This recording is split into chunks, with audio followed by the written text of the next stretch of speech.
అందరికీ నమస్తే. ఆంధ్రప్రభ భక్తి ఛానల్‌కి స్వాగతం.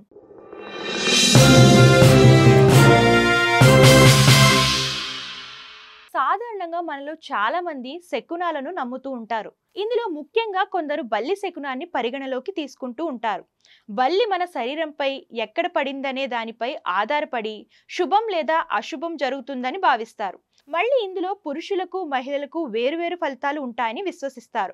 అయితే అసలు బల్లి ఏ శరీర భాగం మీద పడితే ఎలాంటి ప్రభావం కలుగుతుందో ఇప్పుడు తెలుసుకుందాం. స్త్రీలకు శరీరంలోని ఎడమ భాగంపై బల్లి పడితే శుభ ఫలితాలు కలుగుతాయని నమ్ముతారు. అలాగే పురుషులకు కుడివైపు భాగంలో బల్లి పడితే అదృష్టం వరిస్తుందని చెబుతారు. ఇక స్త్రీలు కుడి చేతిపై పడితే ధనలాభం అని, వీపుపై పడితే మరణ వార్త వినే అవకాశం ఉందంటారు. అలాగే తలపై బల్లి పడితే ప్రాణాపాయం ఉందనే సంకేతం అట. అలాగే స్త్రీలకు రెండు పెదవులపై బల్లి పడితే ఇబ్బందులు వస్తాయట.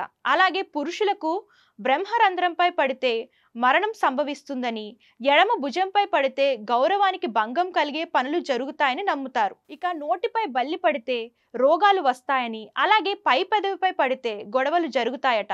ఎడమ చెవిపై పడితే లాభం, కుడి చెవిపై పడితే దుఃఖం, బాధ కలుగుతుందని సంకేతం. ఇక ముఖంపై పడితే ఊహించని విధంగా సంపద వస్తుందని, ఎడమ కంటిపై పడితే శుభవార్త వినే అవకాశం ఉందని తెలుస్తుంది. అయితే శరీరంపై బల్లి ఎక్కడ పడినా వెంటనే స్నానం చేసి ఇష్టదైవాన్ని ప్రార్థించడం వలన ఏదైనా హాని కలిగే అవకాశం ఉంటే దాని నుండి బయటపడే అవకాశం ఉందని నమ్ముతారు.